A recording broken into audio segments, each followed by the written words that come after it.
good afternoon, everyone. We want to welcome you to the House Natural Resources Minority Roundtable on Climate Justice. We're here today to talk about a just transition and what that means for our communities. And I'm very excited to have an amazing group of panelists from across the country who represent different organizations who are literally on the front lines of a climate transition, what that means for our communities, what it means for workers, what it means for the people who are experiencing climate change right now. And to talk about and celebrate the 2-year anniversary of the Inflation Reduction Act. And for those of you that are not familiar with it, the Inflation Reduction Act represents the largest and most significant bill ever passed by Congress and by the Biden-Harris administration to address the impacts of climate change in our communities.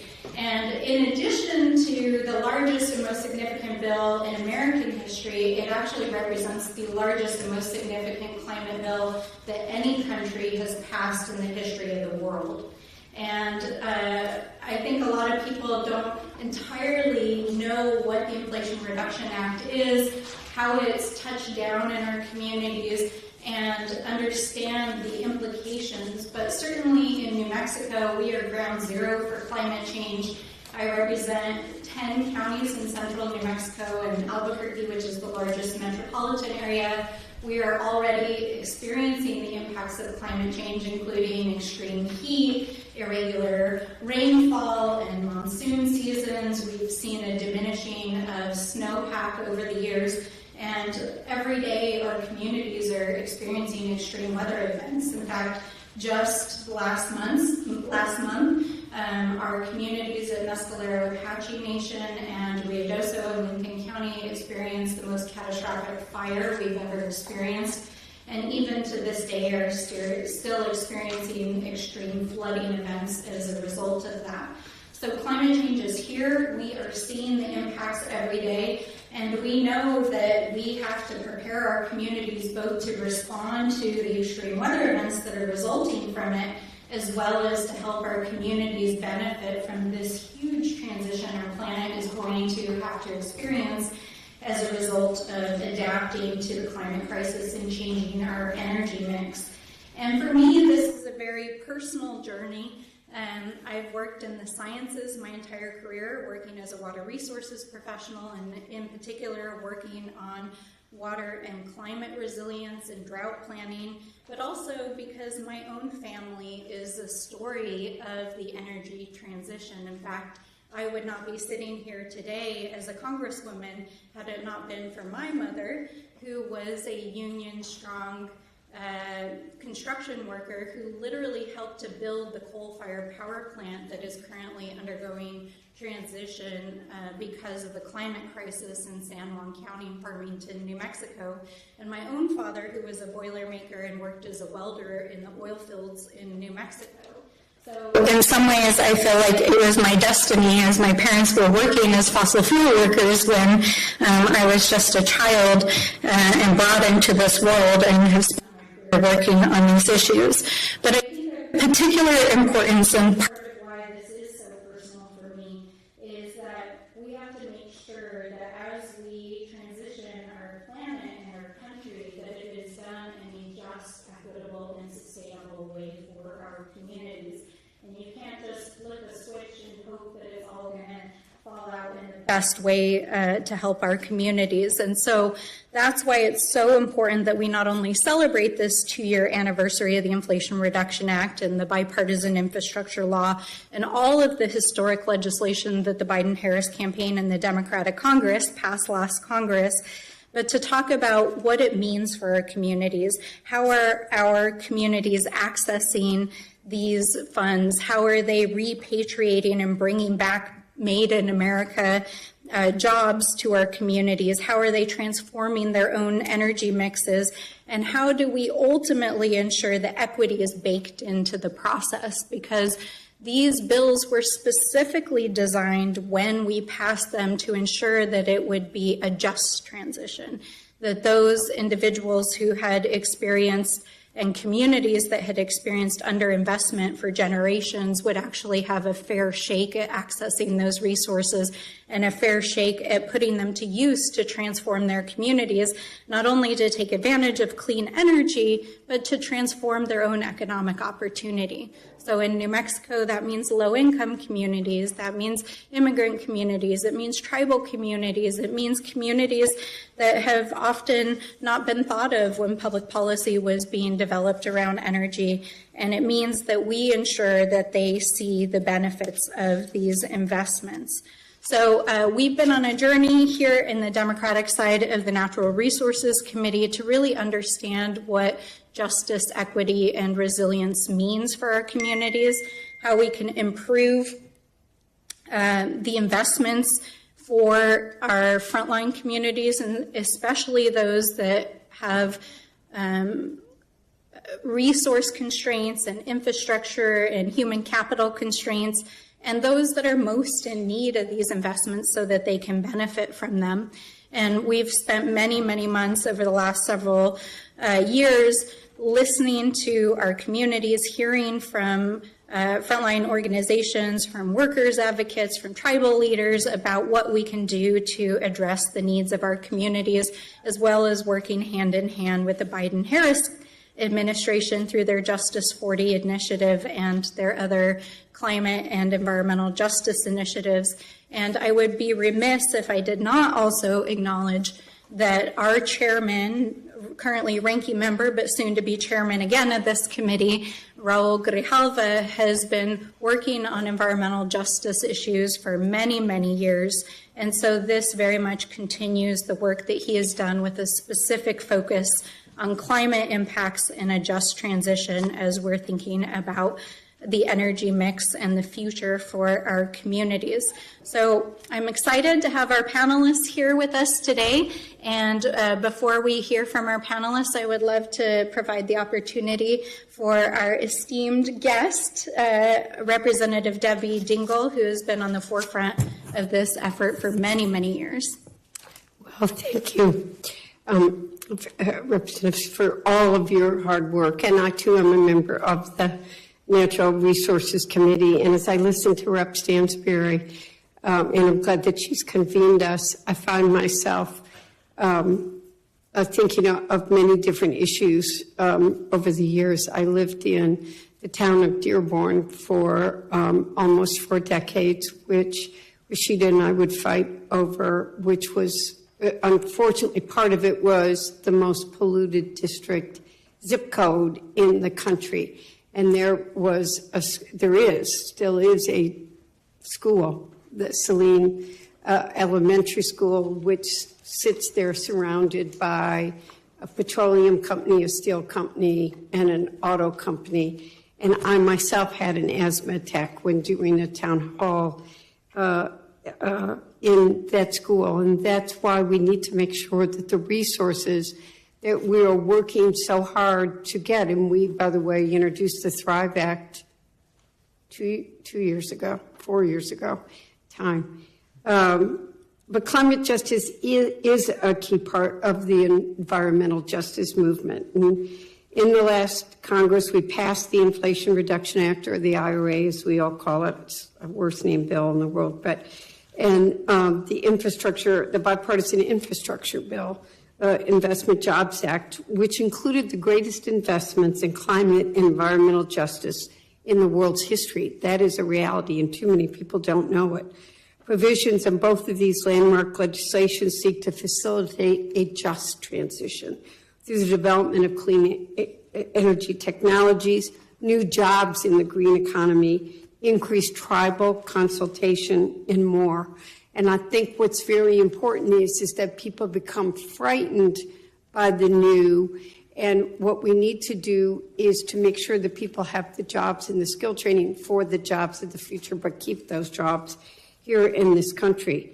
A major piece of the Inflation Reduction Act that I'm proud of is the Greenhouse Gas Reduction Fund, or the GHG, which is making historic investments into low-income and disadvantaged communities, mandating that at least 40% of the $20 billion authorized, and this was one of my freestanding bills that was incorporated into this bill. But it mandates that at least 40% of the $20 billion is authorized as to benefit qualified projects and financing entities that support qualified projects within these communities, because it does matter. Since its passage, the agencies have created several new programs and strengthened partnerships with local stakeholders to connect targeted communities with IRA funds and advance climate justice. So with that, I'll yield back and let's hear from our witnesses. All right. Well, thank you so much, Representative Dingle. And as I said, you've been a leader on this for so many years, whether... Not that old. Certainly not that old, but through your work on the Natural Resources Committee, but also your commitment to bringing back American manufacturing and helping, as your great state has in Michigan, to lead the way in a clean energy revolution, particularly in the transportation sector. So we appreciate you. We will start our panel today with Jessica Dandridge, who's the Executive Director of the Water Collaborative of Greater New Orleans. And she traveled from a great distance and interrupted her vacation to be here with us today. And so, Ms. Dandridge, we're so honored to have you with us, and the floor is yours. Thank you so much, Representative Stansbury, and thank you, committee. Hello and good afternoon. Firstly, thank you for the invitation to testify on behalf of Louisiana residents. In addition to my verbal testimony today, I've also submitted a written statement with additional facts and figures. I'm the Executive Director of the Water Collaborative of Greater New Orleans, also known as TWC, a nonprofit organization created to connect and strengthen communities and individuals who work on and benefit from the development of urban water management and water justice actors. 2003, the hottest year on record, brought a relentless heat index of up to 120 degrees for months in Louisiana, claiming the lives of at least 25 people and triggering over 4,766 heat-related emergencies. Louisiana found itself in the grip of a dual water crisis as well, a parching drought and encroaching saltwater due to a receding Mississippi River. This not only deprived Southeast Louisiana residents of essential water resources, but it also threatened a potential mass lead poisoning event that could have affected over 1 million individuals and families, coupled with an active tropical storm season, tornadoes, heat waves, drought, and a shrinking coastline, as well as a failure of our flood and homeowners insurance markets, the situation in Louisiana often feels insurmountable. Historically, federal loans and grants, state revolving funds, and disaster funds only sought to bring us back to START. But what if START wasn't where we should return to? And where do we go if not there? For the first time in my lifetime, the Biden administration and Congress thought deeply about this question to address the state's deepest challenges and create a thriving future for our state. In total, Louisiana has received $26.3 billion in federal infrastructure funding. We've already seen a series of victories, including unprecedented water and wastewater infrastructure financing, including lead service line replacement, emerging contaminants like PFAS. We've seen increasing importance for water infrastructure, affordability, quality, accessibility, leading to other programs like the Low-Income Household Water Assistance Program. IIJA and IRA have also pushed state agencies, municipalities, and water utilities to plan for and actively mitigate drinking water and sanitation systems risk. While this investment is a tremendous first step, we have mountains to climb and to get Louisiana to a place of true resilience in the face of the climate crisis. The investment must be long-term, and federal agencies must oversee federal funding allocations to ensure that vulnerable communities receive their intended resources. We must champion publicly owned resources and utilities and require all public and private projects, including community collaboration and leadership. The extraction of fossil fuels is one of the driving forces of climate change. Therefore, we must divest from the fossil fuel industry. For as much work that can be done to strengthen man-made infrastructure, the continued extraction and investment into fossil fuels only perpetuates the problem. Even with billions more, can the legacy of IIJA and IRA last under these circumstances? Can they be genuinely felt if residents of Louisiana feel the continual weight of the climate crisis? The state's Coastal Protection and Restoration Agency predicts that much of coastal Louisiana will be underwater by 2050 and must retreat to Baton Rouge our state capital, or live behind 50-foot walls to survive. Forcing residents to choose, leave behind your ancestral homes, your culture, your job, your community, or live in a perpetual state of chaos. In 2023, Louisiana topped the list of fastest shrinking states.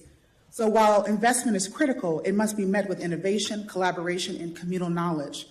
More importantly, it must be connected to stopping the crisis at its source, or the benefits will never be felt. The money wasted and the hopes and history of millions of residents lost forever. Thank you again for the opportunity to testify and for fighting to ensure we prioritize the people who need it the most. Thank you very much. And next, our panel will hear from Marcela Diaz, who is the Executive Director of Somos Un Pueblo Unido, which is an immigrants-based organization, and that I had the great experience of working with when I was in the state legislature on similar efforts to try to bring a just transition. And many folks don't realize that, especially in the Southwest, our fossil fuel industry, especially our oil and gas fields, many of the workers are immigrants. And so immigrants' rights are also workers' rights, and also very much tied to a just transition, particularly in New Mexico and Texas. So, Ms. Diaz, thank you. Thank you, Congresswoman Stansbury. Good afternoon, Congresswoman Dingle, and members of the committee, wherever you are. And I appreciate you inviting our organization to speak today. Again, my name is Marcela Diaz with Somos Un Pueblo Unido. We're a statewide immigrant-based economic justice organization in New Mexico. We organize low-wage workers and immigrant families in 8 urban and rural counties to advocate for grassroots policy solutions that provide economic opportunities and that strengthen our communities. One region where we've been organizing workers for over a decade is the southeastern corridor of our state, which forms part of the Permian Basin.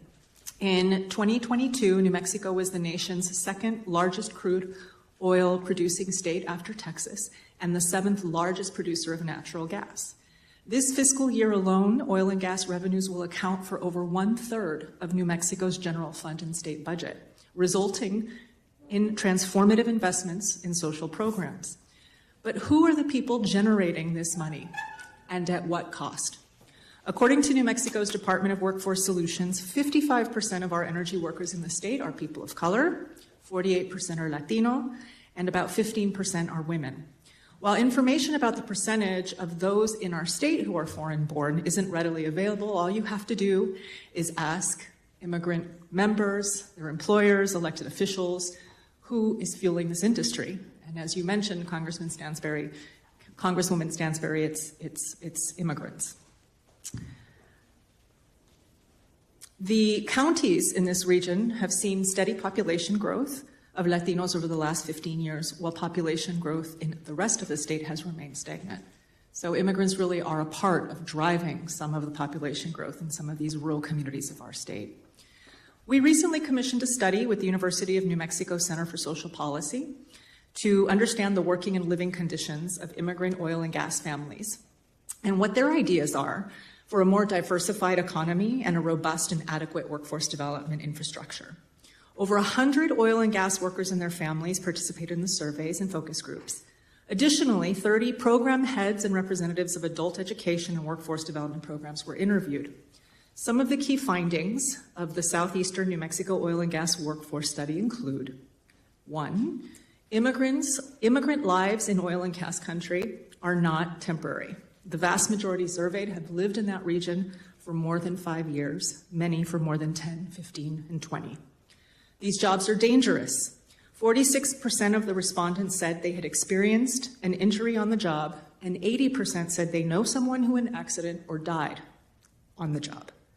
While wages in these jobs are assumed to be high, they require 12 to 15-hour workdays, often in extreme temperatures, not allowing for a family life or time to retrain, level up their skills, learn English, or even advance in their own industry.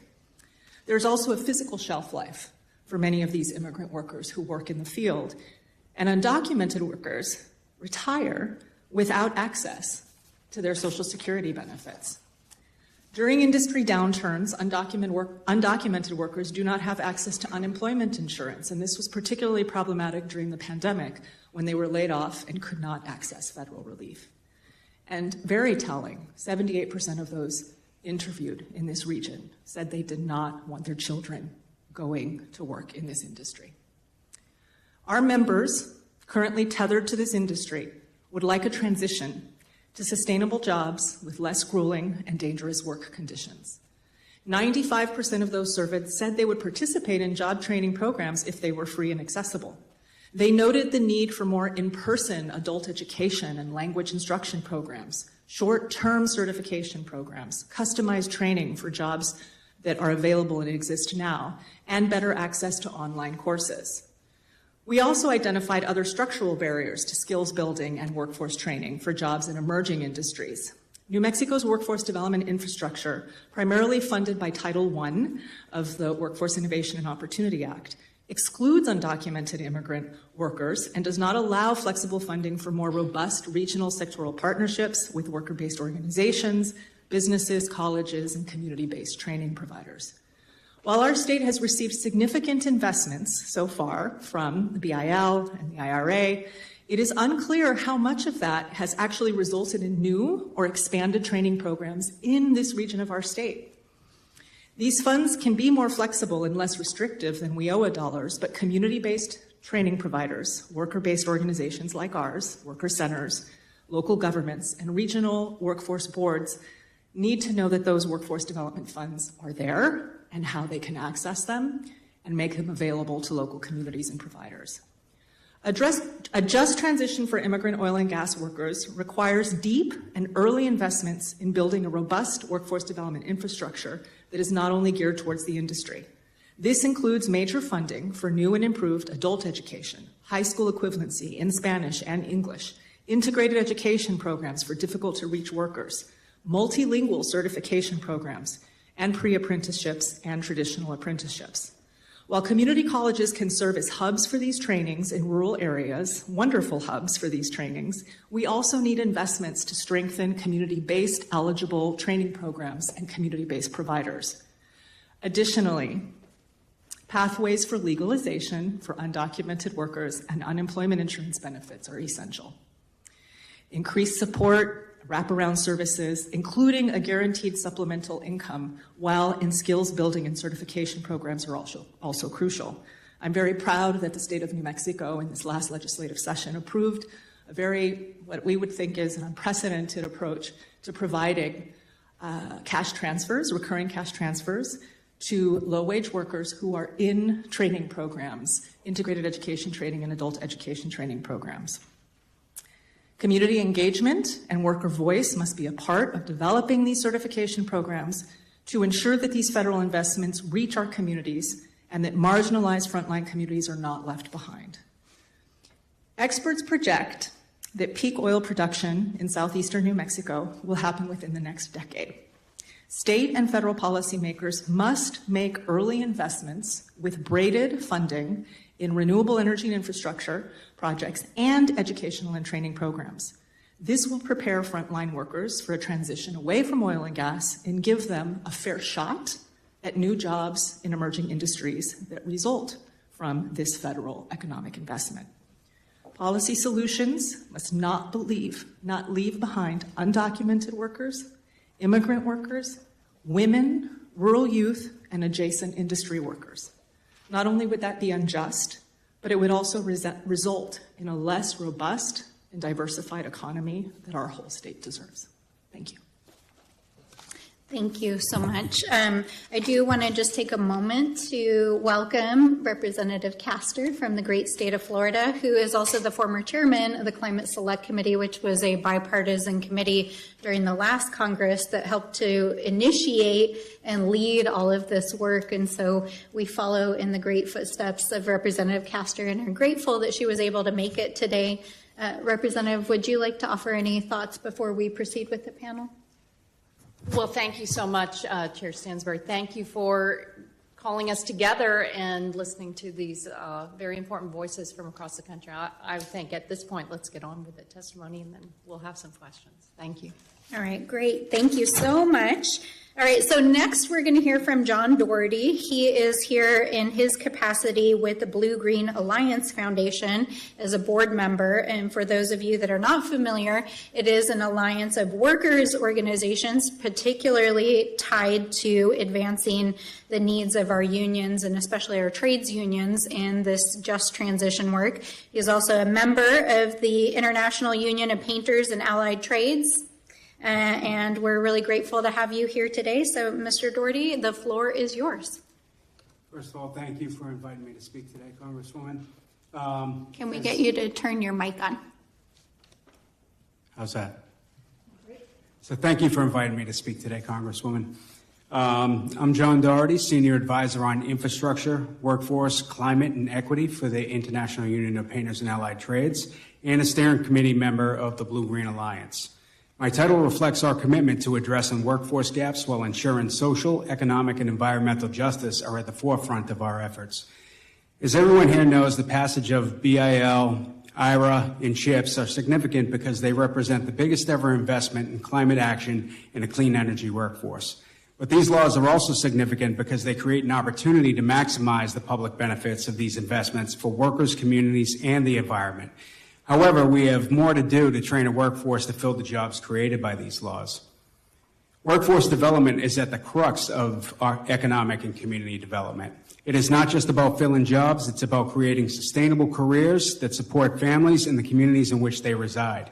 Labor standards such as prevailing wages, robust apprenticeship programs, and local hire initiatives are crucial. Prevailing wages provide fair compensation, apprenticeship programs cultivate a skilled workforce, and local hire initiatives support community-based and shared economic growth. These provisions ensure a level playing field and financial stability for American workers and are key to addressing systemic barriers that have historically marginalized communities. The IEPAT is committed to securing funding for workforce development initiatives that foster partnerships and pipelines within the workforce ecosystem. These partnerships span K-12 education, pre-apprenticeship programs, and the expansion of registered apprenticeships aligned with secondary career and technical education. The U.S. Department of Education offers significant opportunities to connect secondary career and technical education students with those apprenticeship programs. By aligning these educational pathways, we can build pipelines into good jobs and ensure students are equipped with the skills needed for the jobs of the future. Finally, I'd like to highlight a few specific ways we're working to make this happen. One is legally binding agreements. Innovative projects around hydrogen are being developed with the use of agreements such as project labor agreements, which use skilled labor and often save money and ensure predictability in project planning. The EV battery supply chain is bringing jobs back to the United States via new manufacturing investments, but also through a jobs pipeline via the Battery Workforce Initiative using community benefit agreements, which will ensure these projects provide tangible benefits to local communities, including job creation and environmental improvements. Second, the decarbonization of buildings. A large part of our shared work is in decarbonizing the building sector. The Greenhouse Gas Reduction Fund and green banks are instrumental in financing projects that reduce emissions and promote energy efficiency, all while allowing states to add labor provisions to ensure these jobs are good family-supporting union jobs in communities across the country. As part of the Blue Green Alliance, we released a roadmap for federal funding for public buildings, provided guidance on accessing funds to retrofit buildings, reducing their carbon footprint. This roadmap also outlines how direct pay provisions under IRA enable nonprofit entities and local governments to benefit from clean energy tax incentives, accelerating the deployment of clean energy projects.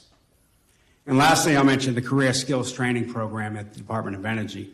This BUILD program provides funding for nonprofit-led partnerships to work with industry and labor organizations to create programs where students can currently receive classroom instruction and on-the-job training to obtain industry-related certification to install energy-efficient building technologies. IEPAT's International Finishing Trades Institute was recently named its first selectee. In conclusion, we need to fill the workforce gap while we continue to implement these historic laws. Workforce development is a key part of ensuring the transition to low-carbon economy is equitable, creates good jobs, and supports communities. Thank you for your attention for this commitment. I look forward to your questions and working together on getting there. Thank you. Great. Thank you so much. We're really grateful to have you here today and to dive deeper into this gap and what that actually looks like and how we address it. But we also are looking forward to hearing from Chris Espinosa, who is joining us as the Legislative Director for Climate and Energy at Earth Justice. And it's also notable that he worked on this very committee, so he's an alumni. So we're excited to have you back. And he traveled the country with our Chairman Grijalva, as well as the late and beloved Donald McEachin, who helped to lead our Environmental Justice for All bill for a number of years. So we're grateful to have you back, Mr. Espinosa, and look forward to hearing your testimony. Good afternoon, Representative Stansbury and members of the committee. Thank you for the invitation to speak with you today about climate justice. I want to celebrate the progress we've made and discuss the work ahead. I also want to highlight the risks from flawed policies that would undermine this progress. The Biden-Harris administration and environmental champions in Congress have taken bold action to put us on a pathway to combating climate change and advancing environmental justice with historic investments. As has already been mentioned, it's not just the largest climate investment in U.S. history. They've enacted more programs and authorized more resources and policies to confront climate change than any other nation at any other time in the history of the world. In 2021, President Biden signed the Infrastructure Investment and Jobs Act into law, containing $1.2 trillion in total spending over 5 years, with $550 billion dedicated to new investments and programs across various sectors. The following year, Congress passed the Inflation Reduction Act to address climate change, lower healthcare costs, and improve economic fairness, directing approximately $369 billion towards new investments in energy and climate change initiatives and an unprecedented $60 billion in new investments towards environmental justice initiatives. The Biden-Harris administration has taken swift action to implement this important law. Beyond these significant investments, the administration is infusing climate and environmental justice considerations into agency actions and engaging communities most impacted by pollution, environmental degradation, and climate change. Collectively, these steps represent bold progress to confront environmental injustice, save countless lives, and ensure that no community is left behind or sacrificed in our energy transition. I am, of course, greatly heartened by the fact that by crafting agency environmental justice strategic plans and presidential executive orders, agencies are now charged with incorporating cumulative pollution impacts into agency action. Moreover, guidance and rulemakings to consider environmental justice through the National Environmental Policy Act have been finalized to further cement these considerations in law. It cannot be denied that this administration has followed the template of addressing environmental injustice that was set by this committee's ranking member, Raul Grijalva, through the historic A. Donald McEachin Environmental Justice for All Act, a consequential bill that Vice President Harris also originally introduced during her tenure in the Senate. Sadly, this progress is under attack by climate deniers and their allies in Congress. While the Biden-Harris administration is using executive authorities to confront environmental injustice and invest in communities, a new administration that is hostile to addressing environmental injustice could undo that progress. The pursuit of environmental justice can't simply rely on who controls the executive branch.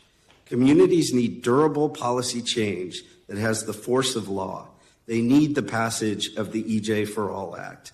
They need tools for public input and community empowerment that are central to that legislation. We know that when communities are included in decisions that impact them, and when agencies make those decisions through a transparent, participatory approach with robust public input, it leads to better outcomes, faster review times, and less litigation. All of these features of good environmental decision-making are in the EJ for All Act.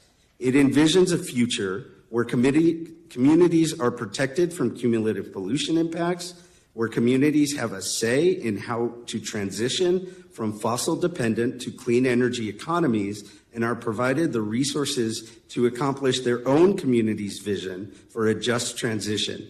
It's a future where no community is discriminated against through disproportionate adverse environmental impacts and where all communities benefit from equal protection under our environmental laws. That is one future.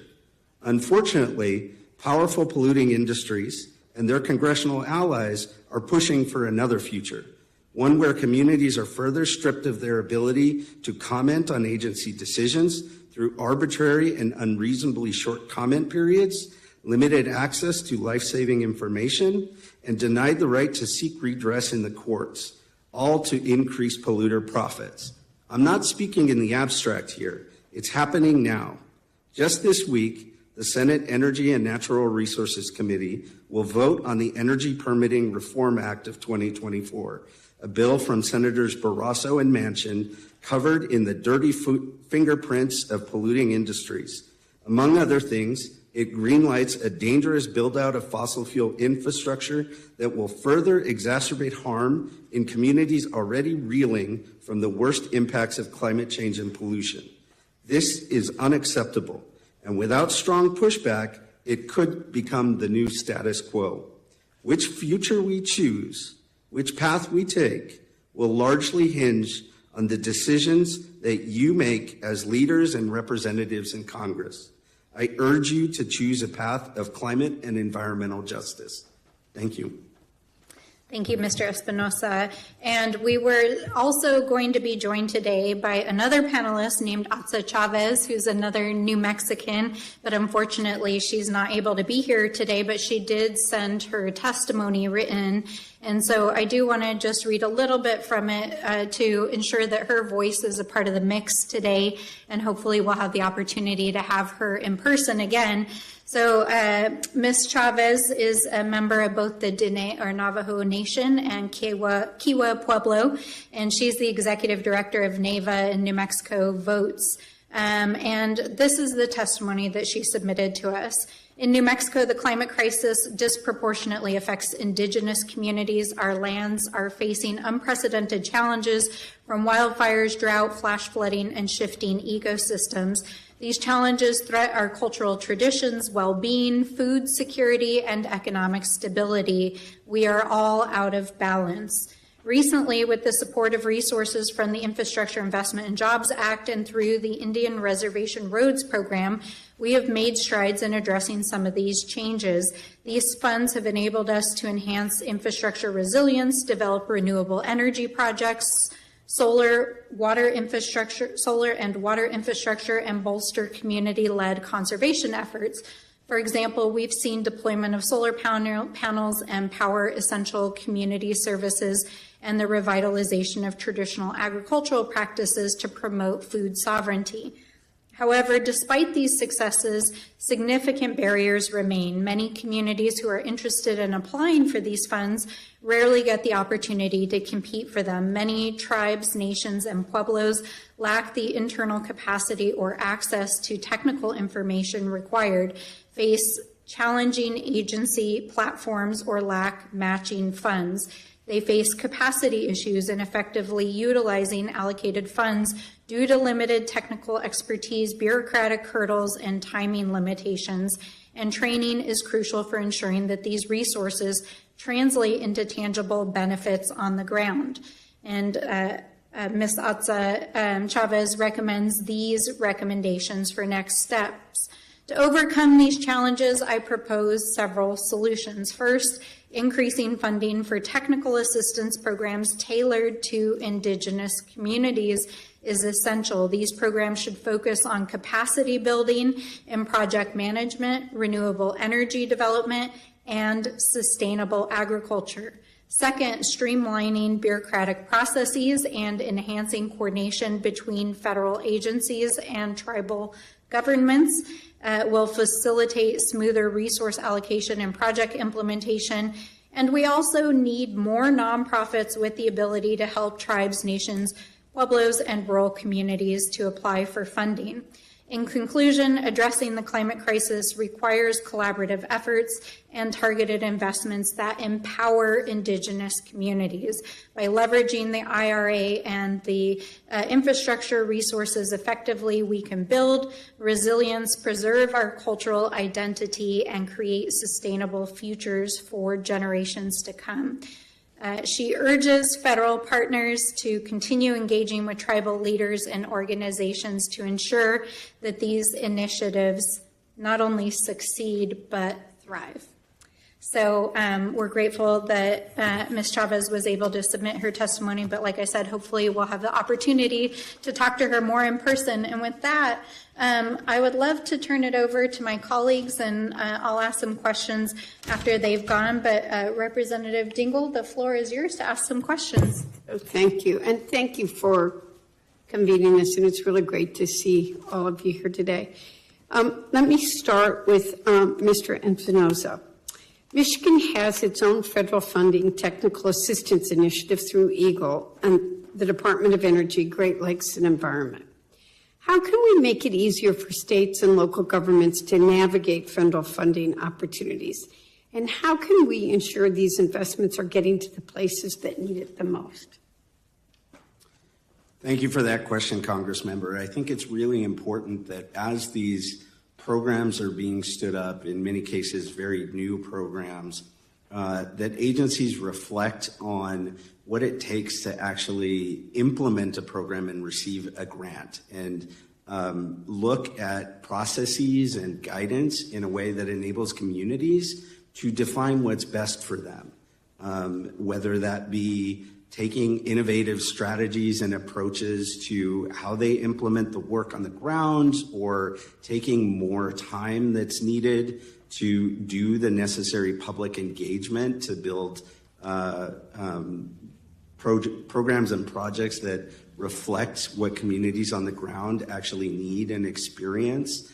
I think that's one thing that this committee in particular can use its oversight capacity to make sure that agencies charged with implementing grant funding or other program funding are taking those considerations into account as they're building the guidance around new programs. Thank you. And many times the organizations don't have the people that can write the grants either, which is a real challenge. Mr. Doherty, Michigan, as you know, is the heart of the automotive industry. As we consider a just transition, how can we best take in account workers from industries like the auto industries who aren't always considered in the conversations about energy communities? It starts with listening and making sure that we're convening those spaces along with stakeholders that are affected in those areas, right? Because there is a long, piece of transition that you have to make in terms of upskilling workers from one technology to another. So giving them the information on what that transition looks like, whether that's moving to a different type of job or moving to a different location, it's really addressing their fears on what that transition looks like so that they understand that these aren't jobs that they're moving into that are of less quality, right? That have the same or better quality drivers that they had before they left. So if they are leaving one plant where they had a good collective bargaining relationship between their employer, make sure that that is in the conversation on how we have that same collective bargaining relationship with that next employer and how this means longer term worker continuity for the projects that they're going to. So it starts with education first. Also underlying where those projects will exist or where those static facilities and manufacturing will exist that provide career opportunities for their communities that result in economic development in those communities. So by providing that same pathway into collective bargaining with strong labor workforce drivers that are in there, showing that, that is huge for their economy, that they're putting money back into those local areas that's going to lift up what those communities look like. So I think it starts with a lot of education, making sure that we're listening and making sure that we're addressing what those fears are at first, and then moving into what the future for those careers in those geographies look like. Thank you. I guess I'm going to make 2 points. One, I don't like the word upscaling because sometimes it implies that the job that they have is not a good, strong job. Mm-hmm. So it's retraining and training and I do think that we've also, you know what, we don't need another lawyer in this world. Sorry if I'm insulting anybody, but we can't live without plumbers and electricians and skilled trades. And I think we've got to replace that value on skilled trades and skilled training too, as we're having these discussions. That's right. And if I may for 1 second, just if you look back right now at where we are in vocational training in this country, there's been a divestment for the past 50 years. And that's why you don't see shop class, right, anymore. And if you do, it's very centralized into areas where people can't get to, right? So reintroducing that, pre-apprenticeship program in that K-12 school district and reincorporating vocational education back into, our educational infrastructure, I think is critical and is the only way that we get back to bringing this workforce back. Second, I'd just say that there has been a strong focus in STEM education leading to, less resources being pushed towards trades education, right? So we've spent a lot of time in figuring out how we train people to design these products, but without an education on how to build them, right? So I think we have to get back to that and reincorporate vocational education to our K-12 schools. I agree. By the way, I agree in both. One is silver and the other is gold, skilled and STEM. Thank you for that. Ms. Dandridge, the Biden-Harris administration, through the American Rescue Plan and the bipartisan infrastructure law, has dedicated billions of dollars to lead pipe faucet fixture and line replacement. Can you talk about how clean water access is related to the climate crisis? And how can we continue to address both the short and long-term needs of clean water access and the climate crisis? Yeah, that's a great question. So to begin the first half of that question, lead service line replacement is an issue that's nationwide. And as you know, the cost is really inflated. The reality, though, is that the climate crisis is related to it because the way we treat lead in this country is by changing the pH levels. Every state is different because of each water systems and where they're pulling it from. But if that pH is changed in any way, that's when you start to have a lead poisoning event. And so in the case of New Orleans specifically, we drink our water directly from the surface water of the Mississippi River. And most of New Orleans, being that it's a city that's over 300 years old, is full of lead lines that have not, and being that it's a small city, we've never had the funding to do mass lead line replacement. With the saltwater intrusion crisis, right, Gulf of Mexico water coming up, that would immediately change the pH levels of the lead lines. And so if any salt water were to get into any of those water systems, doesn't matter if you change your personal pipes, it doesn't matter if the city or any municipality change their pipes, if it's coming up and there's any lead detected in that system, you're going to have a lead poisoning event. Now, I will say that my organization's been doing lead testing for the last few weeks in New Orleans to better understand people's risk since that crisis. And we can say that a vast majority of people homes have tested positive for lead. And some of those are at critical levels. And so you can imagine if that is just with regular treated pH level water, you can imagine what a saltwater crisis could do. Now, how does that relate to climate change is we're running out of fresh water.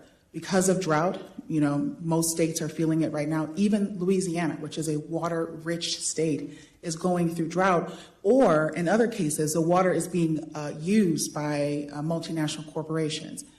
Even Baton Rouge was running out of fresh water from their aquifer due to 3M creating paper, right? So we have two issues where you have corporations utilizing water for multiple uses, whether that be oil and gas. LNG plants need water to cool their plants, as well as, just making products. All of that puts us at risk where we're having drought, and any change in that system means that people will be exposed to lead. And as a reminder for those who may not know, there is no positive to having exposure to lead. There is no healthy source or healthy amount of lead. Any exposure can damage the system from the liver to the kidneys to the brain. And if you're under 5 years old, have any medical conditions, cancer, that can be detrimental and really change the trajectory of your life for the foreseeable future. So if the entire country, to answer your question directly, has lead, and everybody has systems are under threat from drought, from overuse, and that pH level changes, you will have lead poisoning. That could be on a small scale or a very large scale. So we learned about it in Flint. Yeah. Are you in crisis right now again? And are you getting how do we help you? What are the resources that don't repeat the last crisis that you had? And there's certain cities that are more in crisis right now than others. But now that you focus us on New Orleans, it scares me again. Yeah, it's terrifying because we don't control the levees of the Mississippi River. If it doesn't rain down upriver, then we can't control that. So for the foreseeable future, Louisiana, southeast Louisiana, is at risk of a lead poisoning event. And I'm not just speaking about New Orleans, all surrounding parishes are at risk. And I should say Plaquemines Parish, which is at the mouth of the Mississippi River, is still without fresh, clean drinking water. There are tribes, there are communities, fishermen, fisher folk who are currently without clean drinking water from their systems. So the threat is real. How do we alleviate that threat? Is obviously lead line replacement, which is a massive part of the IJ bill, but we know that more is needed. We've talked about that extensively. But in the short term, reverse osmosis systems have to be put in, which is very expensive. The lead line program does not include reverse osmosis. And for example, Orleans Parish and other parishes that were at risk of that had to seek out loans to pay for that, even though they are not the creators of this problem. So those are just two things, obviously the funding to remove that. And then I would also add that the utilities are not prepared for lead service line replacement right now at this moment. I'm not just speaking on Louisiana. We're hearing that across the country. We're hearing that in parts of Buffalo. We're hearing that in parts of Florida, that they're just not ready. They need to, they have to map their lead lines. That's an extensive, expensive process. The only reason why New Orleans has their lead lines mapped is because they qualified for a Google.org grant. If that didn't happen, they wouldn't be able to pay for it. Secondly, they need to have the manpower. You need contractors who are qualified to remove lead lines. And then you also have to have financing power to actually put out those grants and actually be able to facilitate the funding for that. Finally, it's a massive oversight of actually repaving roads on the public side. So you need workers on both the private side and the public side to initiate these programs. Even today, most cities who are still trying to get those state revolving funds are finding that the funding is not achievable because they can't even meet the basic criteria. And even when they do meet that basic criteria, they're seeing the replacement program lasting up to 20 years instead of the 10 that we're hoping for. It's so serious. I guess I feel bad that I'm going to do my last question. But I care about all of your issues a lot. The water, as Kathy knows, because of Michigan, I believe the lead in pipes, and people have no idea. So we all have to work together on that one. Ms. Diaz, can you speak to any programs that you've seen or worked on in your community that have been successful for reskilling and in transitioning energy communities? Not yet. Not quite yet. I think that there have been some really strong adult education and integrated education training programs throughout our state, as well as community-based workforce development programs. I think that our workforce development infrastructure in this region is anemic, in part because everything is geared towards this industry.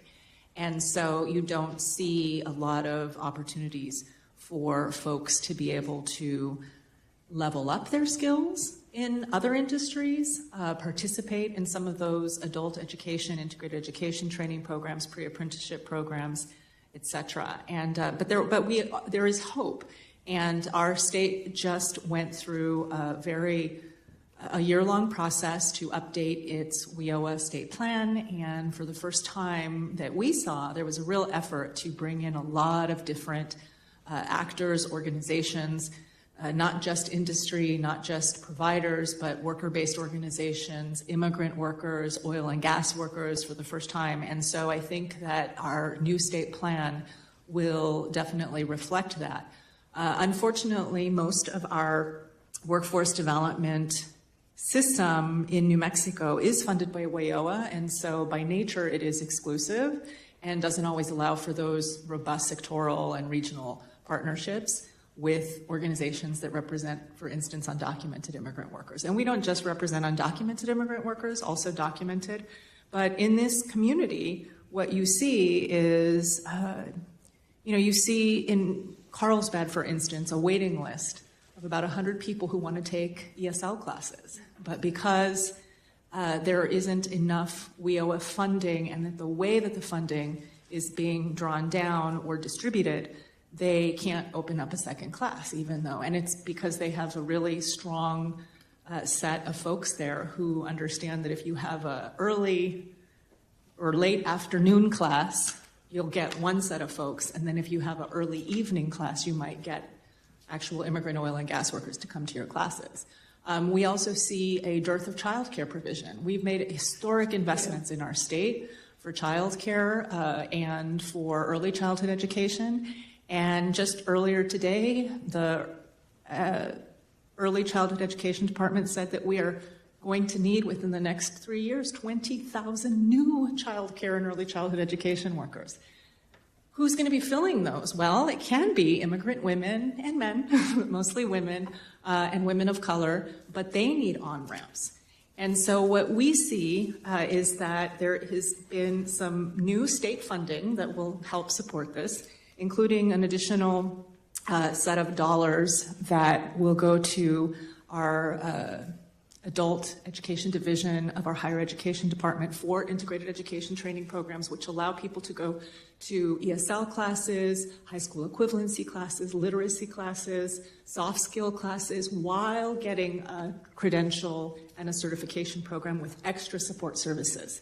But we needed to get state funding to do this, to actually reach, to one, innovate these programs in these rural communities, but also to be able to allow undocumented workers to participate, because that is not necessarily the case with the support services that undocumented families need.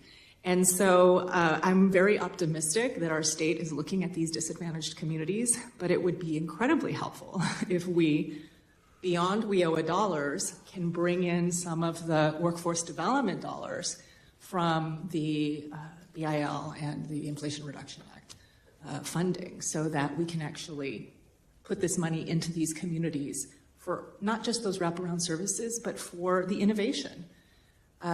You had mentioned that these vocational programs are so important, customized training are so important, apprenticeship program, but there's a gap between a lot of the soft skills and important foundational skills that not just immigrants, but a lot of New Mexicans, low-wage workers, rural communities have, and these more traditional workforce development programs. So what we're looking for are investments in the on-ramping, integrated education training, adult education, community-based, that are actually meeting the needs of what we call disengaged, disadvantaged, and difficult-to-reach workers. Thank you. Yield back. Thank you. And I'll just add that one of the things that was very profound for me when we ran our Just Transition bill in the New Mexico State Legislature, we ran it in the 2021 session. It was still the height of COVID. And so we were remote and we had a number of online Zoom hearings. And it was the first time that we had the capacity to provide real-time translation services. And, we were very accustomed to we have a citizen legislature, so when folks come in, testify in front of us, they can stand up in the actual committee hearing room, and anyone can show up in a room like this and share their perspective.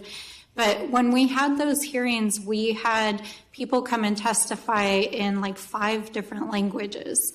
We had people testify in Spanish, in Navajo, in several Pueblo languages. And it was the first time that I've ever sat in a formal hearing where we heard from workers themselves sharing about their life experience and what it looks like and what it feels like and what it means to have a just transition. And it had people in tears. It was so profound. And I think a lot of people don't realize we're not just talking about, union miners and electricians. We're talking about the people who work in the offices of these organizations, people who don't normally get to testify in hearings like this and what that means for people. So really appreciate your advocacy and your work in bringing people's voices to the table. And with that, Representative Castor, I turn it to you for your questions. Well, thank you, Rep. Stansbury, for allowing me to participate in the Climate Justice Roundtable. It's a pleasure to be here with Rep. Dingell, too, my good friend, who has worked not only on replacing lead pipes across the country, but on pollution reduction, that greenhouse gas reduction fund, the Green Bank. Rep. Dingell was an early advocate for that. And if you don't know what that is, I really suggest doing a little bit of research on that, because the potential investments for your communities are so vast. But I think more than ever before, people across America are awake to the impacts of the climate crisis, because it is hitting their pocketbooks, whether it's flooding or high electric bills or having to get out of the way, or property insurance bills. We've got to work, yes, on reducing pollution that's fueling this crisis. But Ms. Dandridge, on community-led resiliency, it's the people at home who understand what it will take to make their lives less expensive and just plain safer. So this is important in context of a coastal state like mine, Florida, like Louisiana, but I think it applies all across the country as people try to avoid the worst impacts of the climate crisis. What works from your perspective as community-led resiliency? I worry that so many of the advocates at home across the country don't have the capacity to even understand what grants are available and how you build partnerships to draw down those investments. What has been your experience, and what advice do you have? Yeah, I've been actually doing, for context, Representative Castor, I've been doing community engagement since I was 16 years old. As a post-Katrina resident, I saw engagement at its worst, and I saw public agencies failing miserably from that. I've taken that to this work, and what I've seen is you have to be in partnership with community voices. And when I say in partnership, that doesn't necessarily mean that every single sentence of your line item at your public agency or private entity has to be vetted. That's not community engagement. You're overwhelming oftentimes the resident because it's too much work. I have to pay my bills, I have to take care of my kids, my dogs, and I have to just make ends meet. I don't want to read every line of your very frankly, your boring government document. Please give people summaries of what you are hoping to achieve. What are your goals, your deliverables, your outputs? Having a lot of your work, your meetings, or your overall context of your project be directly in partnership with community-based organizations is the first step, and it's an easy step. Every single state, every single community has a community-based group that could probably do your engagement for you if you're not an expert at it. And I should add to that me working with a lot of public agencies, they think community engagement isn't a skill. People go to school to learn this. It is a skill as much as engineering, as much as planning, as much as anything else. You have to learn how to do it, and you have to learn how to do it well. Talking to people, listening, really being able to dig for the truth, that takes years of experience. The last thing I'll say is that there are actual programs that really work. We're, for instance, working on a community-led, community-developed stormwater utility fee. And you can take policy that already exists and make it community-centered. Same thing with insurance, for example. We're looking at parametric insurance in Louisiana because the private insurance market isn't working for us. As Florida, you already know that. I'm just preaching to the choir. Depending on the private system to help everyone, especially our most vulnerable, is not going to work for us. So by parametric insurance models, we're looking at every single community member basically pooling their money to see an overall reduced fee. These are the kind of strategies, basically putting community first, putting community voices first, and then looking at the output. And not assuming that community doesn't understand, because they oftentimes absolutely understand what you're saying. But if you drown them out in jargon, if you drown their voices out, then of course they won't respond to you. What I've seen with working in Louisiana, being in a city like New Orleans, but representing multiple cities, people just want you to knock on their door. They just want to know what's going to happen. And most times, just by knowing, they're okay with it. But if you shut them out, if you assume that they don't care, if you assume that they don't know, that's where the problems start. So those are, I'm giving some short examples, Representative Castor, but the directly, you have to work with community. Oftentimes, community-based organizations is a great first step. Having that trust building that community with someone in your office. This shouldn't be a PR or marketing office. I see that a lot of times where the PR office is the engagement office. That is, again, a different skill set. Having someone who's dedicated to answering the phone, having someone dedicated to going to the church, having someone dedicated to going to the community center or the dog park is community engagement. Because in those conversations, you're listening, you're learning, and you're changing. And with that, being flexible and innovative. The things that worked 20, 50, 100 years ago are no longer viable solutions for the world that we live in. That is on both the social, economic, and infrastructure sides. The things that we did years ago, those should be scrapped. Communities have better answers. I've heard people who were on boats and fishing communities looking for brown shrimp who had better solutions than the people at our state capitol. Listening to people is where we start. Thank you very much. Now, Mr. Espinosa, you have some experience in this as well, and you are a staffer here at the Natural Resources Committee, so you can tell us from your broad experience what you thought worked when it came to building community engagement. You understand these big federal grants are out there, but if communities don't know about them, or if they have to put up a cost share, sometimes then they just throw it out. What advice do you have for us? I would just echo what Ms. Dandridge mentioned, which is, at its core, public engagement is not a public relations exercise. You're not trying to sell communities on a solution that has already been crafted. That's not what public engagement is. And I think, this committee, as well as the Select Committee, more than any others at any time in Congress, really innovated what participatory policymaking can be and should be, how you have a real constructive dialogue about complex policy in a way that is inclusive of communities in the design of that legislative solution. I think doing that before the cake is baked, not after a legislative or regulatory solution has already been drafted, is absolutely essential. I think, having qualified staff who can translate the needs and aspirations that communities are articulating in a way that's relevant to policy design is absolutely critical. And, one experience that really stands out to me when the Natural Resources Committee pursued the Environmental Justice for All Act was a public input forum that was held in the Inland Empire, and Representative Stansbury was a participant at that forum. A gentleman came up to the dais and provided his testimony in a Spanish poem. And it would be easy to look at that situation and say, well, this doesn't have any relevant policy detail, and so it's not useful to me.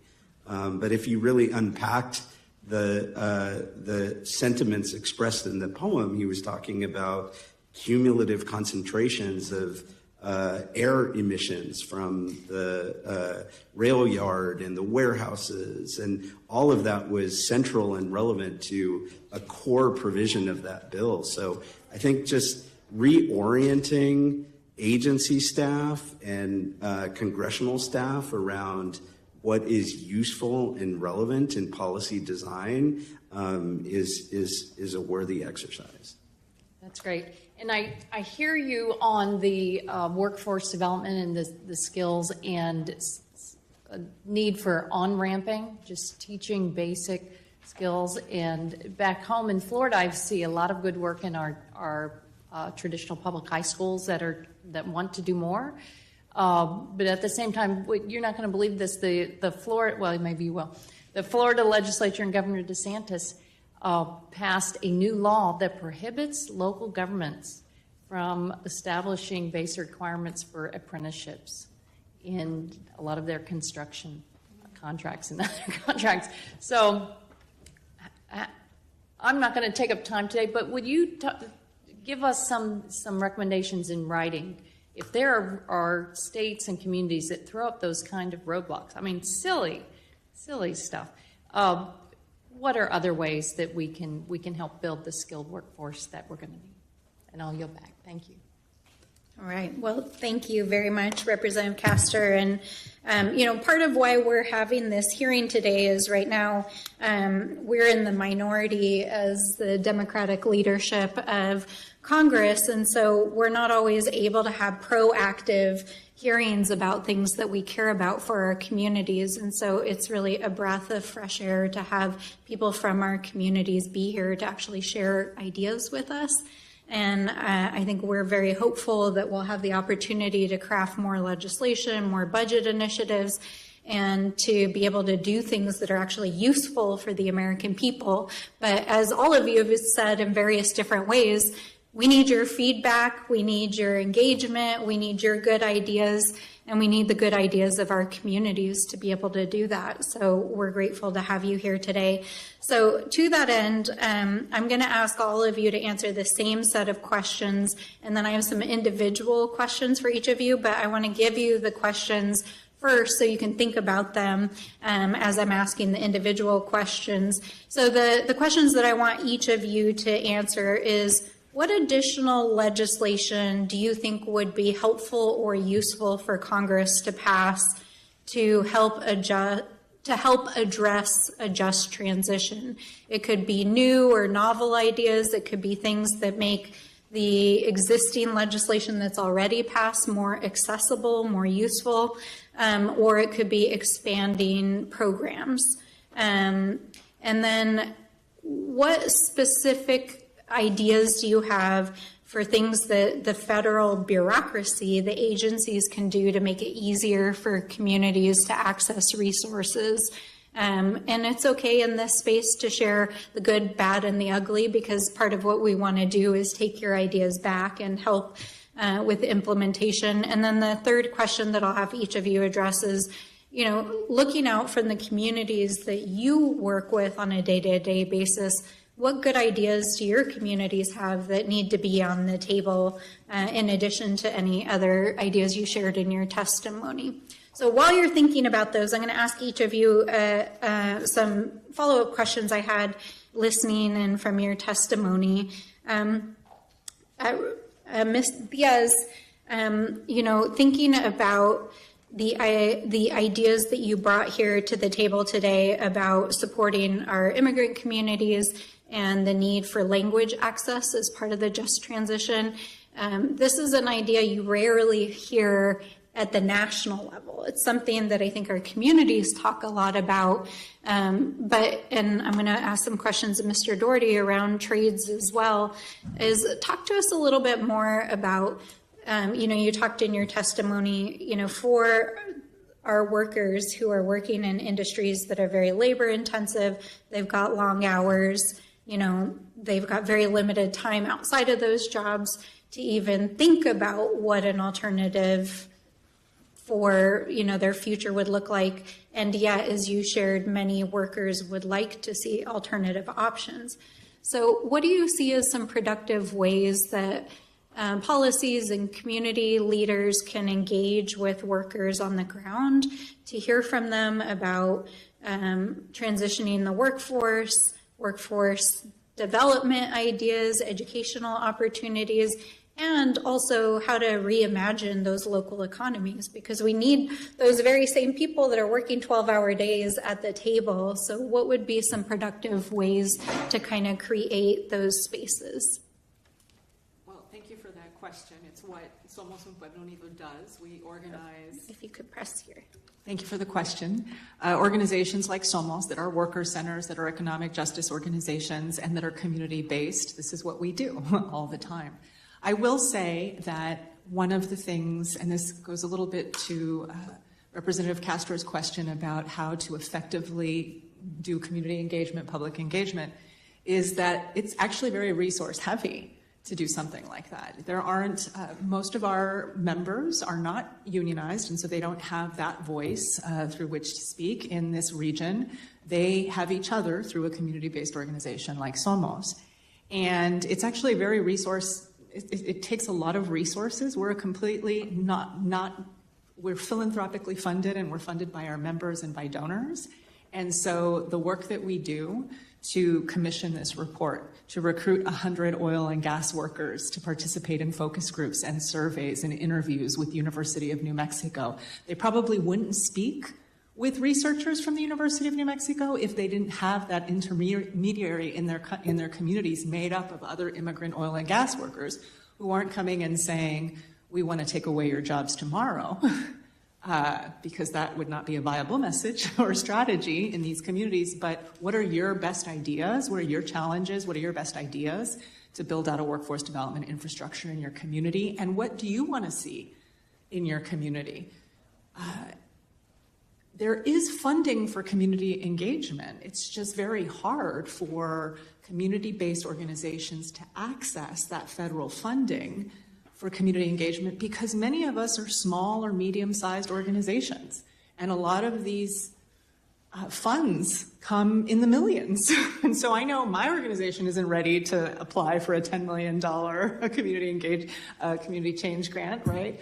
And so what does it look like to ensure that groups on the ground, whether they're small, whether they're medium-sized, whether they're large, that they have the capacity, the resources, the staff, not just to have those community meetings, but to also participate in all of these, I don't know, these WIOA updated plan. There was like 4 meetings across the state that our members had to go to, and we had to staff that, and we had to commission this report, which was not totally inexpensive. We had to, make sure that folks were going to the legislature to be a part of these. All of that is very resource heavy, and that's what it actually takes. And so we need to make sure that if there's real desire for policymakers and elected officials to understand from the ground up what is going on and what communities need, and if they're going to participate in the design of these adequate adult ed, integrated education training programs, vocational training programs, we're going to need those kinds of resources. So that's one very practical strategy that is needed. And I know that we work with a lot of incredible worker-based organizations. We don't do this work alone in New Mexico. Many of them don't participate in these workforce development programs, strategy sessions, policy and design, the workforce regional boards, because they just don't have the resources to do it. And so that's one of the things that are needed. Our members really, I think it's also important for our members to not be seen just as male immigrant oil and gas workers who are very highly skilled and their transition. Right now there's a shortage of oil and gas workers in the Permian Basin. And so our members are saying, we don't actually think these jobs are going to go away anytime soon, but what do we need to build now? And for whom, so that 10 to 15 years from now, or maybe in the interim, we have these other opportunities to be able to level up our skills, retrain, maybe go into another industry. And so our members have said we want to start with, and this is very gendered, I apologize, we want to start with women in our community and with youth. A lot of women don't have the opportunity or the jobs to go into or the training programs to go into. And so they would like to start with what does it look like to have opportunities for women, and then asking the women, what are you interested in training in? And so that is one of the other things that we've been able to glean from these communities. And then I think, so really seeing not just the transition of the immigrant oil and gas worker, but a whole community that depends on this. And lastly, I would say that the other main thing that our members have said is that they are interested in policies that will provide them with the economic resources that they need to spend the time that they need to go into these time-bound programs. So certification program, a credentialing program, ESL programs. And as you mentioned, when you are working 12 to 15-hour days, or if you're working an 8-hour day and taking care of your children because there isn't enough childcare in your community, when do you have the time to be able to retrain? So supplemental income, living stipends, other things that will help supplement their income is one of the things that they're saying is absolutely needed, and people want to and are willing to participate in that. Thank you. And I was actually going to ask some more questions about workforce development, but I'll come back to that in just a moment because I think your earlier points really tie into some of the things that Ms. Dandridge raised about community engagement and really meaningful community engagement. And during your testimony, you spoke of the ways in which climate change is wholesale impacting communities, especially in coastal Louisiana, and that for some communities, and I think we are seeing this in different ways in different parts around the country, there will be no community to return to in a half century based on what we're seeing with climate change. And so when you think about what a just transition is, what does meaningful community engagement actually look like? What do our federal agencies need to be doing? How do we have these difficult conversations with communities and make sure that people have a seat at the table into planning for the future and really thinking about what comes next? Yeah, there's a few different strategies that we've seen work in Louisiana. One, the first being is actually employing community members. That's an easy first step. We've seen a lot of, whether it be public or private entities, consultants of, if they get a federal grant, they hire a consultant out of state and they hire out of state workers. That should be really unacceptable. And that could be an easy fix where a certain amount, a percentage amount has to be from that community. And oftentimes we've used local workers to do some of that work. We elders, families, mothers who could use an extra set of income, who are more than willing to do door knocking, who are more than willing to host a session at their home or their church or their community center. It's easy, low-hanging fruit. To that end, consultants are a major problem that we're not talking about. When I say consultants, water utility consultants, right? Your big firms that serve not just the United States, but globally. They do not work to serve communities, they work to serve the utility or the agency or the state, et cetera, et cetera. So what we've seen with these consultants is they do a lot of practices of extraction. They'll come in and talk to a community-based group and never talk to us or anyone else again until the project is complete. There could be an easy fix to that by just having consultants have a requirement to work directly with communities on a set amount of basis and that be attached to funding. We've seen that happen if the local municipality or the city will enforce it and saying, hey, 10% has to go to DBEs, 10% has to go to community engagement work. That is a requirement, but that should be for everybody. That needs to be federally mandated to make it easier for that to happen.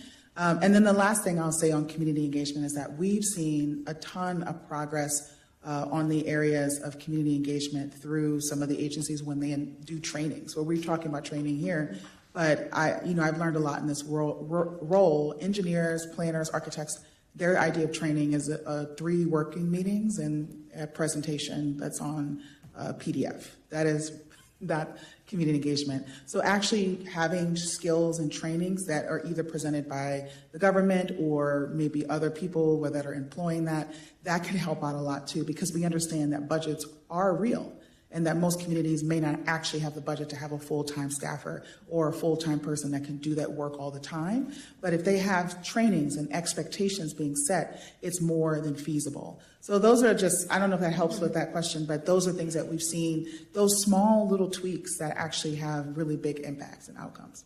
Absolutely. And this actually goes to Mr. Doherty, one of the questions I wanted to ask you. So, we see in New Mexico, there's just like a renaissance happening right now in our economy.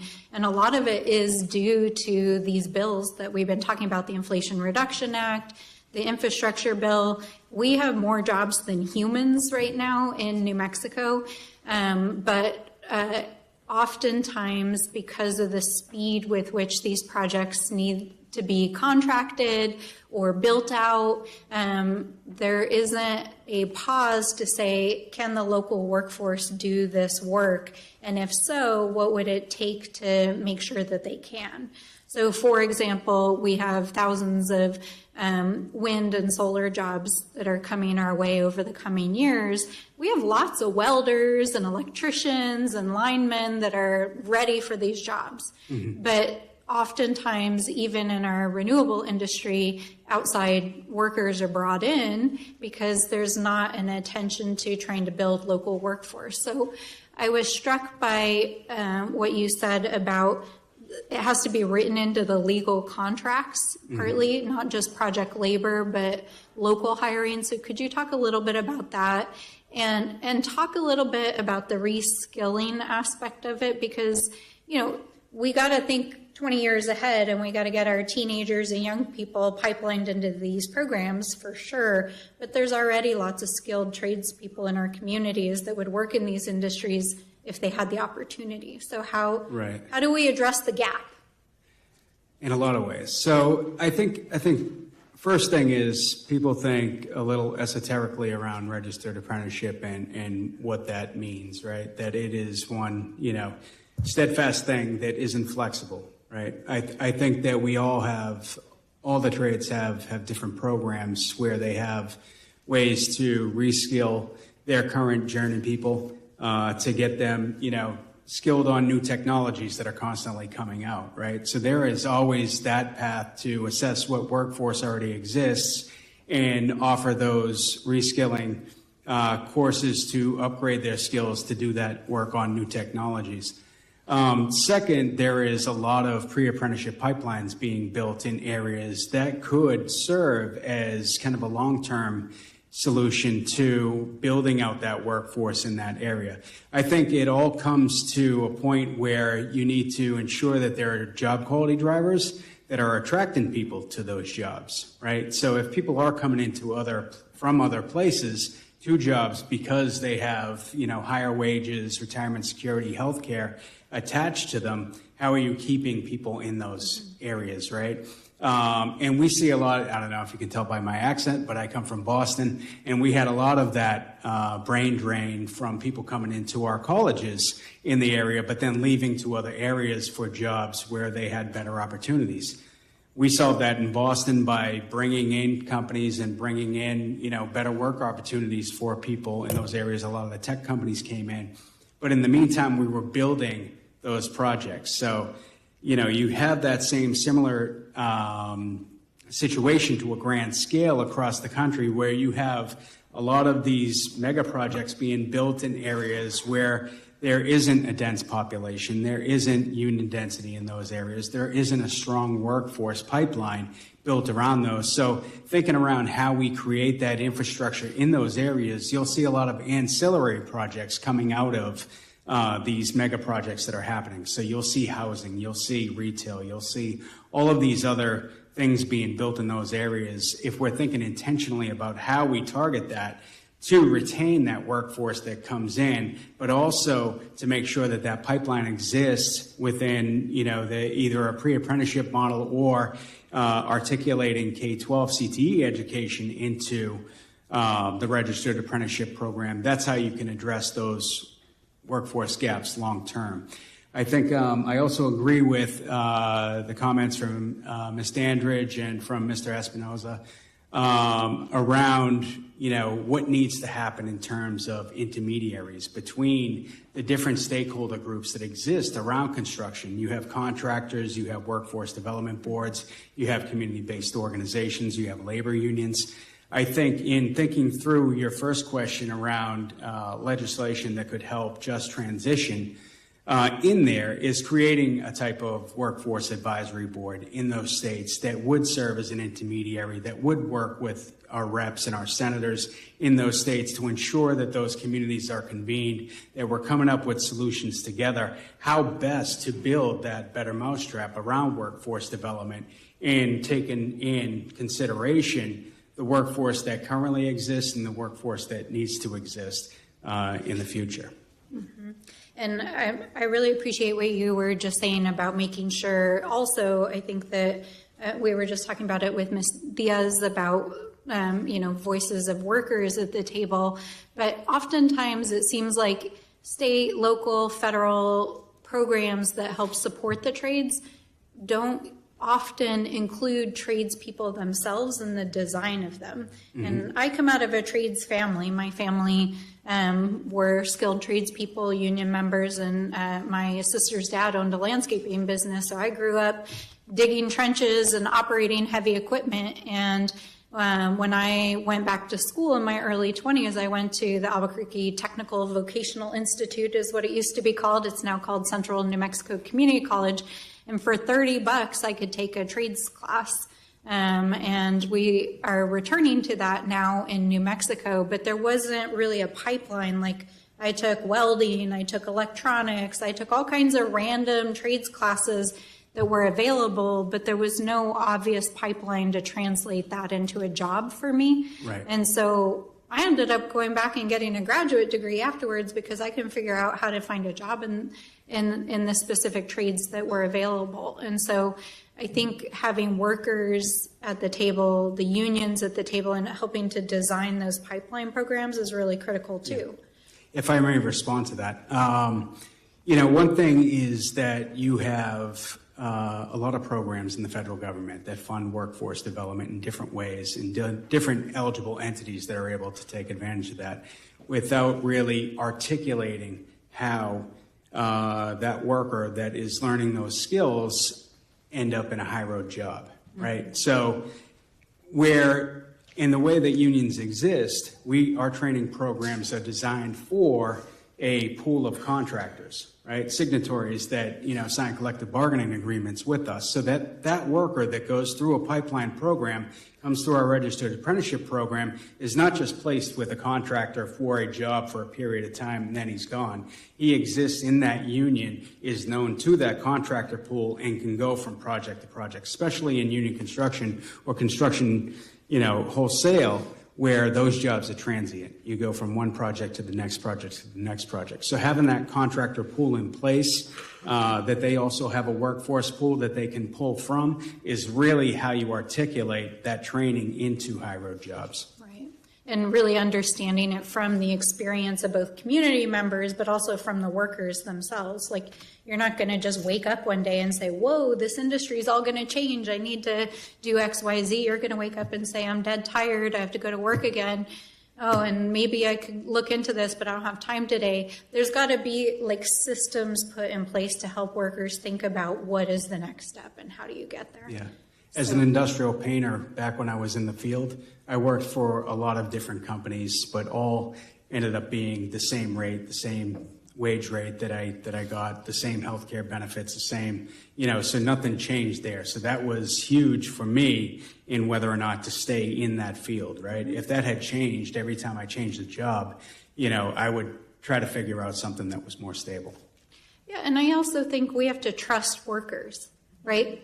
People know what's best for their families and opportunities that they want to pursue. And I think by and large, people who enjoy their skilled trades may stay in the industry a lifetime, but if they see an opportunity that gives them more safety, that's not a dirty job, that's a job where they see an opportunity to raise their families and support their community, they're going to move towards that. But if the transition to that is difficult, it's very difficult to make that jump. Right. So, unless something happens, like a downturn in the market, which is why my parents went back to school, because oil and gas prices bottomed out, and that's why they went back to school in their 30s. So, Mr. Espinosa, I want to close out the panel starting with you, in part because you do have the history of working on the EJ for All bill, and because you have traveled the country, literally, and heard from communities from LA to, I think you guys were in Louisiana at one point, you went to Virginia, you went to the Northeast, and so you heard from our communities, our frontline communities, and you have experience working on the Hill. I know you testified in your testimony about some of the policies that are in the EJ for All bill that are important to pass so the communities have more of a seat at the table. But starting with the first question I had, in light of the conversation today, what other legislative ideas need to be on the table to really address these barriers and choke points around a just transition? Thank you for the question, Congressmember. We heard from many communities across the country, and a lot of those stories are heartbreaking and traumatic and still stick with me today. But beyond the trauma, what we also heard is just this incredible level of hope and optimism for a better future. I think if communities are willing to take the hard steps and overcome the very clear barriers to providing input, then agencies and Congress should meet them where they're at. Ranking Member Grijalva has always been clear that the Environmental Justice for All Act is not a magic bullet. It's not going to solve every challenge. It is a comprehensive bill that was built from the ground up with community input at its core. But some of the issues that are going to continue to require Congress addressing are many of the things that the panelists were speaking to today. We can have the best, most robust funding to transition to a clean economy, but if community-based organizations on the ground are not part of that transition, if there isn't funding in place and technical assistance provided so that they can access those resources, if nonprofits that know their own communities and live within their communities don't have the infrastructure to both identify complex federal grants, have the support needed to apply for them,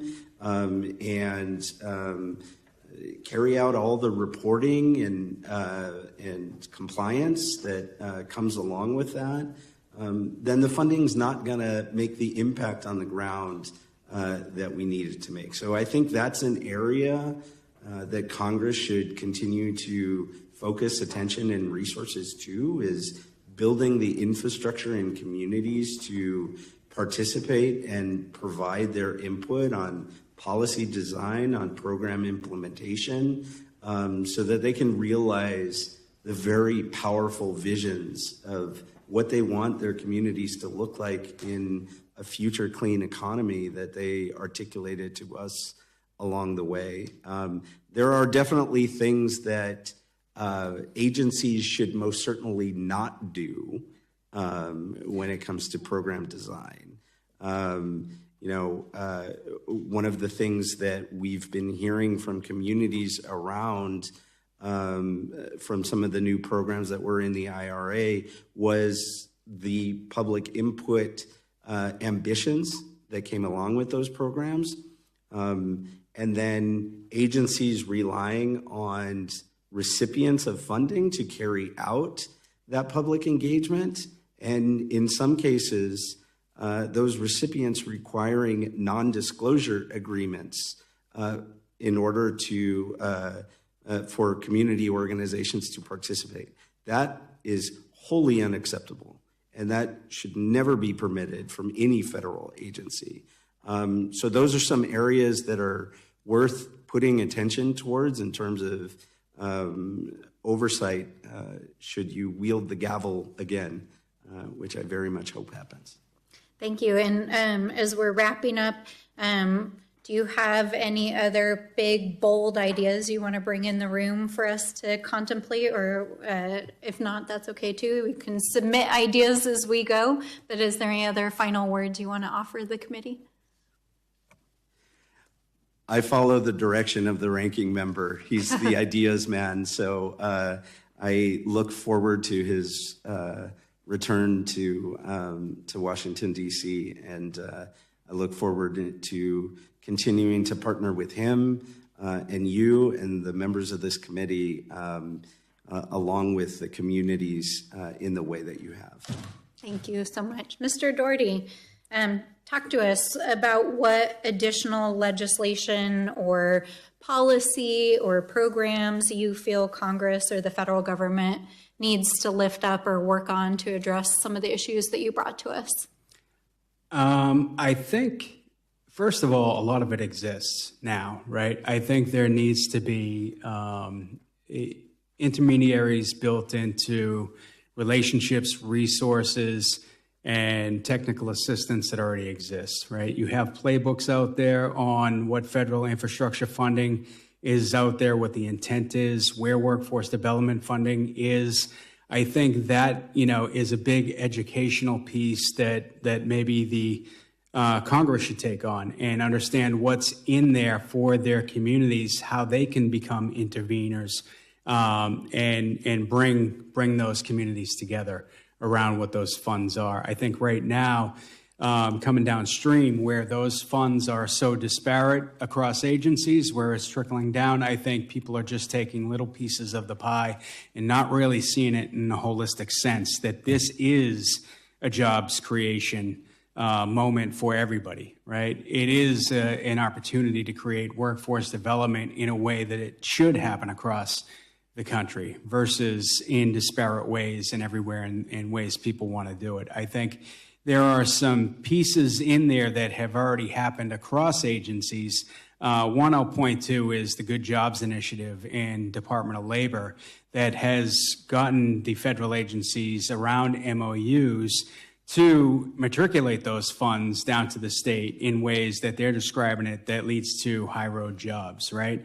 I think a lot of that is the work of implementation in getting that done, but I don't know that I see that in the same way that our reps and senators and so on and so forth have taken a part in getting that out in conjunction with those federal agencies, right? It is very much driven down through programs and information in places where communities don't necessarily have access to or pay attention, right? I know about all these things because I subscribe to probably every single newsletter that Congress puts out across all federal agencies. But that, isn't necessarily understood downstream from me, right? I put together guidebooks so that our folks in our organization can understand it so that they can participate with their local community organizations. But I think there needs to be a robust effort to utilize what's already there right now. And then, of course, moving on, in building out from that, how do we strengthen those policies that are out there right now? How do we ensure that Davis-Bacon is, across every single federal funding stream out there? How do we do that in our state offices and make sure that that is happening across state legislation so that there aren't areas that were mentioned before where we may come up against states that have, outlawed things like project labor agreements or community benefit agreements, or have come up with policies that don't include the community in signing non-disclosure agreements, right? How do we make transparent all of the funding that has already been produced? How do we ensure in our states that those fundings are directed towards good jobs with better wages, healthcare, and retirement benefits? How do we do that in all communities and bring more people into that conversation? So happy to work on anything that is in that vein and help provide my own technical assistance towards that goal. Absolutely. And one of the things that we're hoping to take from this roundtable is all of these good ideas, and we're going to take them back and think about policy ideas, additional legislation, budgetary ideas, but also more listening. And we're hoping to have another roundtable like this focused specifically on workforce development and workers' rights, hopefully in the coming months. So, Ms. Diaz, we'd love to hear from you. What should Congress be focusing on, and what big, bold ideas do you have? Thank you, Representative Stansbury. I think the workers' rights piece and the economic justice piece is a good segue, and I didn't realize that we could come with our little wish list, but bold ideas that are not that bold, but obviously we need a path to work permits and legalization for immigrant workers who are undocumented or are currently waiting in the long legal limbo of adjusting their status. The Bureau of Labor Statistics says that 14 to 15% of energy workers across the country are foreign-born, and so we are a part of these mixed status families, and so many of the things that are standing between us and our Social Security benefits, our retirement benefits, our unemployment benefits when we see downturns in the industry, and also some of these really crucial workforce development programs is lack of legal status. Certainly don't fund the deportation of millions of immigrants in this or any other industry. There are other health and safety issues and health concerns for our families that live in these regions, not just because they're having to deal with all the pollution associated with the industry, but because they're working in this very difficult industry and it's really hurting their bodies, their lungs. And so there are, really good ideas. In fact, one of your colleagues and our Congressman, Gabe Vasquez, introduced legislation that would create a fund at the Department of Labor that would be specifically to help energy workers across the country deal with out-of-pocket health care costs that are unreimbursed because they don't have insurance, because they don't have good workers' comp programs in their communities when they are dealing with chronic or short-term health issues. We want to make sure that if there is a transition, that we live and are able-bodied to see it. And so I think that's also very important. I talked a little bit about the need for guaranteed income, which is a bold idea across the country, certainly. But the take that we have in New Mexico is without recurring cash transfers, without supplemental income, you're not going to be able to.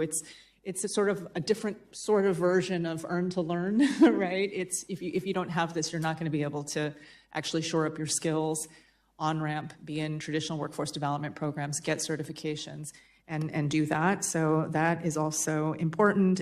When we're talking about transitioning workers, it's not just a transitioning worker, it's his or her whole family and community. And so we need to think about the guaranteed income or supplemental income for the whole family, and certainly wage differentials and income differentials as people are transitioning out of these very dangerous fossil fuel jobs that they're in.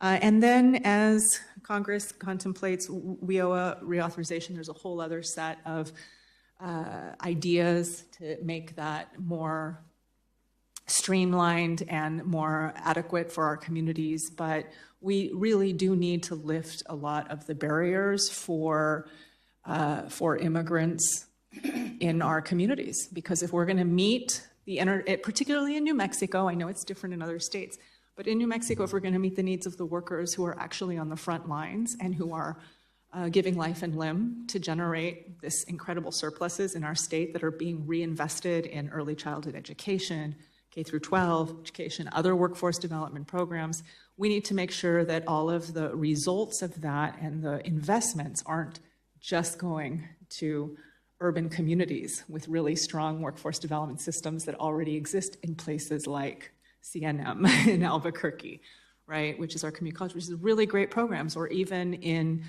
Santa Fe. There's, our Energy, Minerals, and Natural Resources Department, Congresswoman is interested in bringing in some of this funding to deploy, close to 400 energy auditors throughout our state to go to tens of thousands of residential areas. These are, $60,000 jobs. Right now, there are only 27 certified energy auditors in our state and only one program that happens to be in Santa Fe.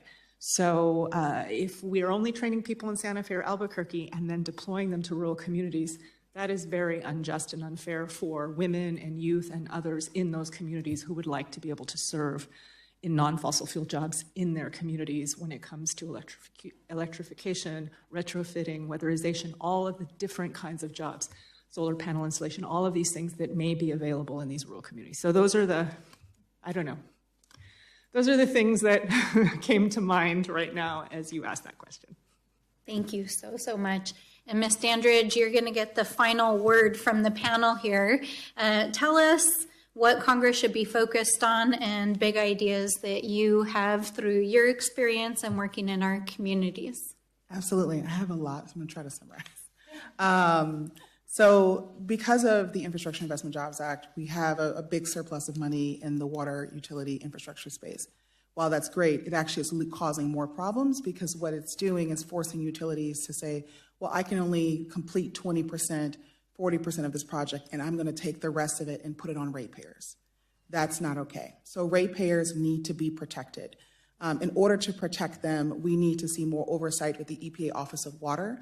Right now, EPA's hands are tied on that side. And so we have seen people in our state, outside of our state, make actual complaints, and EPA is saying, thank you for your feedback, have a good day. That's unacceptable. So ratepayer rates need to be protected to ensure that the additional costs of upgrading these utilities aren't put on them. In order to do that, Senator Bernie Sanders put in the Water Affordability, Transparency, Equity, and Reliability Act. He put it up for a second time, I think in 2022, and it had over 500 organizations sign on to it, 72 co-sponsors. It needs to be brought back to fill in that additional financial gap that utilities are seeing. Otherwise, ratepayers are going to have to foot the bill, and most utilities so far are considered unaffordable already. To that end, we need to see an expansion of the low-income water assistance program. It was a huge success, but unfortunately, that funding ran out. And so we need to see that, just like LIHEAP, LIWAP needs to be a permanent program. So low-income migrant workers, anybody who needs water should have water. It is a human right, and it shouldn't be denied to them because they can't afford it. The other issue as well is subsidizing that other cost of water, so really helping utilities cover the additional costs through not just Infrastructure Jobs Act, but more loans. But also SRFs is a huge area that oftentimes gets forgotten. We forget about the Clean and Drinking Water Acts. The SRF programs in many states are not working, and I'm bringing that back, but we need to see more protections for SRFs and make sure they're going to disadvantaged communities that they're intended for. Unfortunately, in a state like Louisiana, they changed the disadvantaged community meaning to cut out poor, Black, and Indigenous communities. So we are not receiving that funding as we should be. The other thing I will say is that we have, I'm trying to remember, I have a lot here. The other one too, is this right here, bottled water. We got to stop. Actually, a study just came out this week that found that the biggest contributor to microplastics in the human body is bottled water. The reason why bottled water can get away with it, though, even though they're using water from the tap, water from utilities, is because there's a perception that utility water is bad, which in many cases it is because utilities are underfunded. So if we're going to do additional funding like the Water Act, we need to have a federal mandate to completely eradicate bottled water. If it's going to go to the public, it needs to be through the tap or canned water or glass water. Otherwise, we're only the perpetual understanding that utility or localized public water is bad is because of marketing from plastic water bottle companies. Second to last thing is PFAS.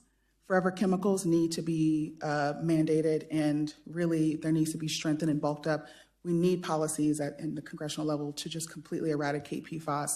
Other countries have already done it. We know it's doable and it's possible. We don't need PFAS in every single item that we have. We don't need PFAS in our nails and our shirts and our shoes.